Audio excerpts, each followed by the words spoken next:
Here the question is 5 distinct points pi, xi, yi, I is 1 to 4, 5 are selected on a circle x square plus y square is equal to 4.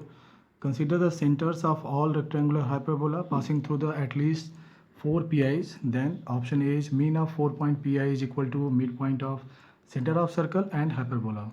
Option B is center will lie on a circle of radius of 1 by 2. Option C is centers will lie on a circle of radius 1, and D is of center will lie on circle equation x minus sigma xi over 2 whole square plus y minus sigma y over 2 whole square is equal to 1.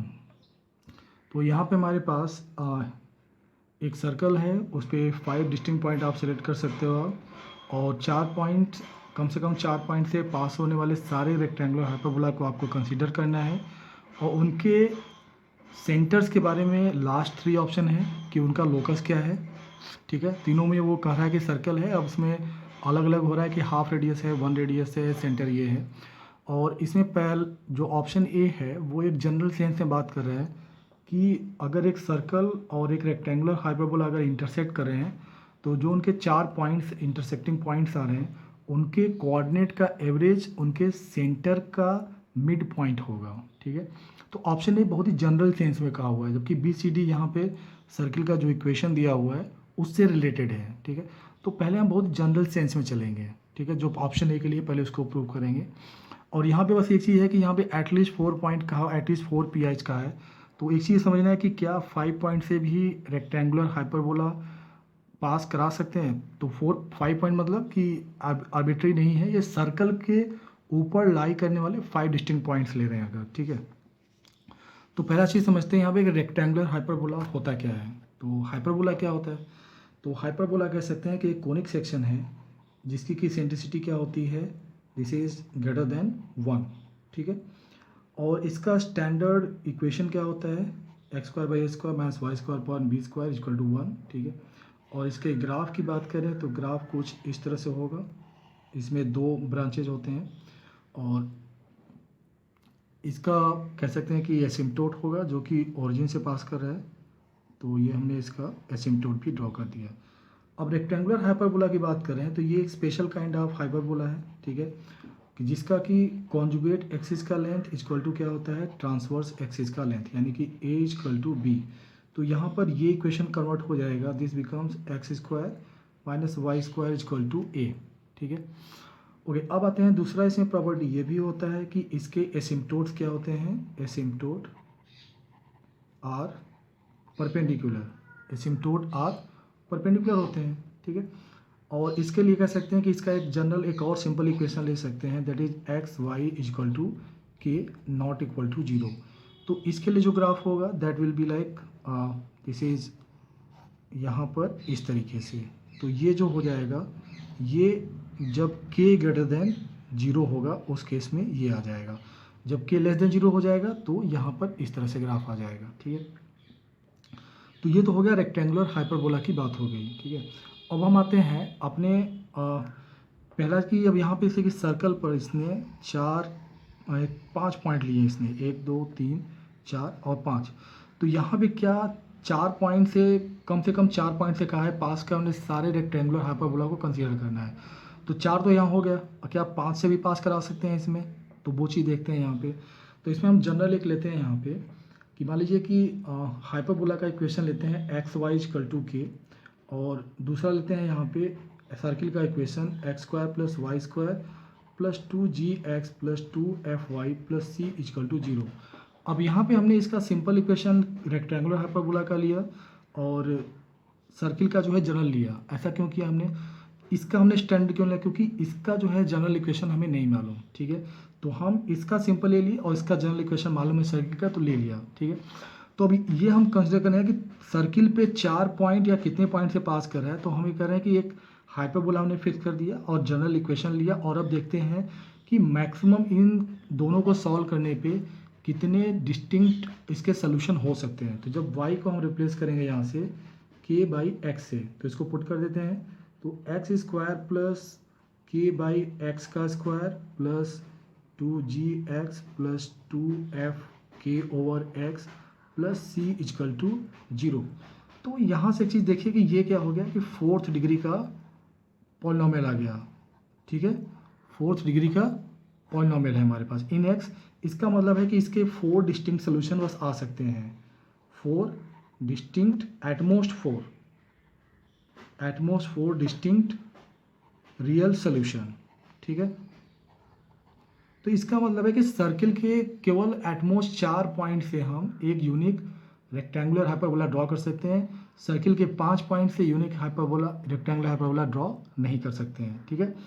तो अब हमारे पास कह सकते हैं कि 5 point से हमारे पास, तो 5 में से 4 पॉइंट का सिलेक्शन हम 5C4 वेज में कर सकते हैं, ठीक है। तो दिस इज इक्वल टू कितना हो गया कि 5 रेक्टेंगुलर हाइपरबोला हम इन टोटल ड्रॉ कर सकते हैं, ठीक है। ओके, अब आते हैं बात रेक्टेंगुलर हाइपरबोला के सेंटर की बात कर रहा है। तो सेंटर का मतलब क्या होता है? Centre is a point which bisect every chord passing through it. जैसे कि यहाँ पर rectangular hyperbola x y equal to k लिए ओरिजिन होगा, क्योंकि इससे जो भी कॉर्ड पास करेगा इस कर्व के लिए रेक्टेंगुलर हाइपरबोला, वो सेंटर क्या करेगा, उसको बाइसेक्ट करेगा। तो सेंटर की डिफिनेशन क्या होती है कि centre bisects every chord passing through it. तो हर एक रेक्टेंगुलर हाइपरबोला के लिए क्या होगा, एक यूनिक सेंटर होगा। इसका मतलब है कि 5 सेंटर विल एग्जिस्ट। अब हमें इन सेंटर का लोकस बाकी 3 ऑप्शन के लिए फाइंड आउट करना है, ठीक है यहाँ तक। अब आते हैं अपने हम पहले ऑप्शन की तरफ। तो पहले ऑप्शन में कह रहा है कि mean of 4 point is equal to mid point of centre of circle and hyperbola. तो इसके लिए हम क्या कर रहे हैं कि हम सर्कल से 4 पॉइंट से जो पास कर रहा है, सर्कल के 4 पॉइंट से हाइपरबोला पास कर रहा है, उसको हम दूसरे सेंस में समझते हैं कि रेक्टेंगुलर हाइपरबोला है और उसको जो है एक सर्कल क्या कर रहा है, इंटरसेक्ट कर रहा है। और वहाँ से जो 4 पॉइंट है वो इसके 4 पॉइंट हो गए, ठीक है। तो देखने का नज़रिया थोड़ा सा बदल दिया हमने, ठीक है। तो यहाँ वही case x y equal to k ले लिया हमने, और ये सर्कल इक्वेशन, और ये यहाँ पर यहाँ तक फॉर्म है। इसको फर्दर इसको आगे हम प्रोसीड करते हैं। तो ये हो जाएगा x⁴ plus this is 2gx³ यहाँ तो इसका पेन ही खत्म हो गया, जिसको आगे लिखते हैं 2gx³ plus cx² plus 2fkx plus k² equal to 0, ठीक है। तो ये हो जाएगा हमारे पास। इसको अगर x के roots x1, x2, x3, x4 लेते हैं अगर, तो वियता रूल से इनके सम को हम लिख सकते हैं। This is minus of coefficient of x³, यहाँ पर लीडिंग कोएफिशिएंट 1 है, तो दिस इज 2g हो गया। इसको 4 से डिवाइड कर लेते हैं, तो दिस इज इक्वल टू क्या हो जाएगा, -g/2, या इसको ऐसे भी लिख सकते हो आप 0 प्लस -g/2। इसको क्यों लिखे, इसका मतलब समझ में आएगा। सिमिलर वे में अगर हम x को अगर हम रिप्लेस करते हैं अगर k/y से, तो हमारे पास इक्वेशन क्या आता, y⁴, या इसको ऐसे लिखने के बजाय हम दूसरे तरीके से भी लिख सकते हैं। तो यहाँ पर हम इसको x को k/y से पुट करते हैं, तो ये हो जाएगा y² plus 2fy³ plus cy² plus 2gky plus k² equal to 0। तो अगेन इसके रूट्स अगर लेते हैं y1, y2, y3, y4 लेते हैं, तो इनके सम ऑफ रूट्स क्या हो जाएगा, this is equal to -2f/4। इसका एवरेज लेने पे -2f/4 हो जाएगा। This is equal to 0 plus -f/2 हो गया, ठीक है। अब देखिए यहाँ पे क्या हो रहा है कि इन दोनों कर्व का, यानी कि एक्स वाई इक्वल टू के और इसका इक्वेशन में जो कोऑर्डिनेट्स हो रहे हैं उनका एवरेज क्या आ रहा है, -g/2 और -f/2। एक्स कोऑर्डिनेट का सम एवरेज क्या आ रहा है, -g/2, और वाई कोऑर्डिनेट का एवरेज क्या आ रहा है, -f/2 आ रहा है, ठीक है। अब इसको ड्रॉ करते हैं यहाँ पे। तो ये हो गया हमारे पास एक्स वाई इक्वल टू के आ गया, ठीक है। यहाँ से ये पार्ट आ गया। अब इसमें अगर हम सर्कल लेते हैं यहाँ से, ठीक है, ये हमने लिया यहाँ पे एक सर्कल लिया, ठीक है। अब इसको क्या करते हैं, ये अगर इसका सेंटर लेते हैं, दिस इज -g, -f लेते हैं, ये आपका 0, 0 हो गया, ठीक है। तो इन दोनों का जो मिड पॉइंट है, तो ये मिड पॉइंट क्या आ रहा है, -g/2 -f/2 आ रहा है, ठीक है। यहाँ से चीज़ रिजल्ट आ रहा है। और दूसरा चीज़ ये भी आ रहा है कि अगर इसके कोऑर्डिनेट हम जो ले रहे हैं, यहाँ पे 4 पॉइंट है यहाँ पे, ठीक है, पॉइंट ऑफ इंटरसेक्शन है, उनके एक्स कोऑर्डिनेट का एवरेज ये हो रहा है और उनके चारों के वाई कोऑर्डिनेट का एवरेज क्या हो रहा है, माइनस f/2 हो रहा है। ठीक है, तो यहाँ से एक चीज़ क्लियर हो रहा है कि mean of 4 points P I, यानी कि पी आई पी वन, यहाँ जो पी आई हो रहे हैं इनका ऐसे मान लीजिए अब ये आपका सर्कल हो गया, ये रेक्टेंगुलर हाइपरबोला हो गया, ये आपके 4 पॉइंट हो गए। अब ये कह रहा है इनके कोऑर्डिनेट का जो एवरेज हो रहा है, इन दोनों के सेंटर का एवरेज हो रहा है यहाँ पे मिड पॉइंट। यही बात यहाँ पर ये पहला ऑप्शन कह रहा है, इसका मतलब है कि फर्स्ट ऑप्शन इज करेक्ट। ठीक है, अब हम आते हैं अपने second, third and fourth option के लिए। तो सेकेंड, थर्ड, फोर्थ ऑप्शन के लिए हम यहाँ पे लिखते हैं कि this is x square plus y square equal to 4 है यहाँ पे, और इस पर पॉइंट लाई कर रहे हैं, मान लेते हैं एक्स आई कॉमा वाई आई है। ठीक है, ये यहाँ पे आई इजकल टू क्या हो गया, 1 से लेते हुए 5 तक हो गया। ठीक है, ओके। अब इस चीज़ में एक चीज़ देखिए कि यहाँ से हमने भी प्रूव किया कि इससे जो 4 पॉइंट से रेक्टेंगुलर हाइपरबोला पास कर रहे हैं, ठीक है, वो सेंटर का एवरेज है। मान लीजिए इसका सेंटर क्या है, दिस इज सी, तो ये इसका कोऑर्डिनेट क्या है, 0,0।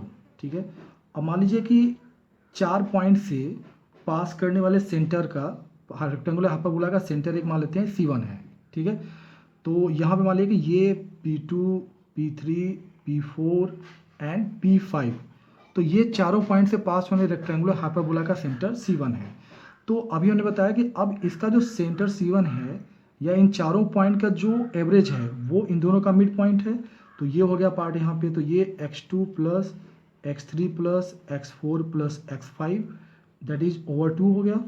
और यहाँ पर ये क्या हो जाएगा, this is y2 plus y3 plus y4 plus y5 over 2। ठीक है, अब यहाँ पर ये अगर कोऑर्डिनेट अगर हम लेते हैं इसका h1 कॉमा k1 ले रहे हैं। ठीक है, तो h1 कॉमा k1 इसका मिड पॉइंट क्या आ जाएगा, this is h1/2 and k1/2 आ गया। ठीक है, तो अब ये कोऑर्डिनेट सेम है, इसका मतलब है कि यहाँ पे ये 4 रहेगा, ये 4 है, तो h1 यहाँ से आ जाएगा, h1 k1 की वैल्यू क्या हो जाएगी, this is x2 plus x3 plus x4 plus x5 over 2 and similar case में y2 plus y3 plus y4 plus y5 over 2 हो गया। ठीक है, इसको और सिंपलर फॉर्म में अगर लिखना चाहें तो इसमें x1 प्लस कर देते हैं और माइनस x1, यहाँ पे y1 प्लस कर ले रहे हैं और माइनस y1, तो ये हो जाएगा sigma x i minus x1/2 and sigma y i minus y1 over 2। ठीक है, यहाँ तक तो सब क्लियर होगा। ठीक है, तो इसको अगर सिंप्लीफाई करें हम यहाँ से, तो h1 के बारे में हम क्या लिख सकते हैं, तो this is h1 equal to sigma x i over 2 minus x1 हो जाएगा। ठीक है, इसको इधर लिखते हैं, माइनस x1/2 हो गया यहाँ से। ठीक है, एंड k1 हो जाएगा, this is sigma y i over 2 minus y1 over 2 हो गया। ठीक है, अब इसको हम x1 को लिखना चाहें तो x1 हो जाएगा, दिस इज 2h1, सॉरी ये 2h1 नहीं होगा, this is sigma x i minus 2h1 हो जाएगा, और यहाँ से y1 हो जाएगा, this is sigma y i minus k1, 2 times of k1 हो गया। ठीक है, अब x1 y1 ये कहाँ पे है, ये circle x square plus y square equal to 4 पे लाई कर रहा है, इसका मतलब है कि x1 square plus y1 square equal to 4।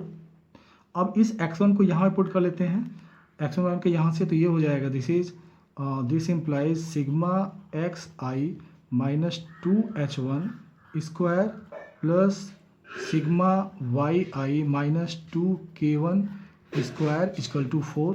अब 2 यहाँ से कॉमन लेंगे तो ये क्या हो जाएगा, h1 minus sigma x i over 2 का square plus k1 minus sigma y1 over 2 का स्क्वायर इक्वल टू, यहाँ से क्या हो जाएगा, 4 कॉमन लेंगे तो ये 1 हो जाएगा। अब h1 k1 क्या है, 5 पॉइंट है आपके पास, h2 h3 के लिए भी यही आएगा, h2 k2 के लिए भी आएगा, h3 k3 के लिए आएगा, दिस बिकम्स h3 k3 के लिए आएगा, h4 k4 के लिए भी आएगा एंड h5 k5 के लिए भी यही चीज़ आएगा। तो इसको हम रिप्लेस कर लेते हैं x से, तो ये हो जाएगा x minus sigma x i over 2 का square plus y minus sigma y i over 2 का स्क्वायर इजकल टू 1। तो ये हमारे पास क्या आ गया, this is the locus of centre of rectangular hyperbola. ठीक है, तो इससे भी कह सकते हैं कि जो हमारे पास यहाँ पे ऑप्शन में था कि centre will lie on this, ये चीज़ हमारे पास इक्वेशन आ रहा है, तो इसका मतलब है कि दिस ऑप्शन इज करेक्ट। और यहाँ पे ये सी ऑप्शन भी कह रहा है कि 1 यूनिट रेडियस पे है, जिसका मतलब ये बी ऑप्शन करेक्ट है, सी ऑप्शन भी, और बी ऑप्शन हाफ कह रहा है, ये गलत है। तो करेक्ट ऑप्शन क्या हो जाएगा, ए, और इसके बाद यहाँ पर ये गलत है, यहाँ पर ये सी सही है और ये डी भी सही है। So this is the end of solution.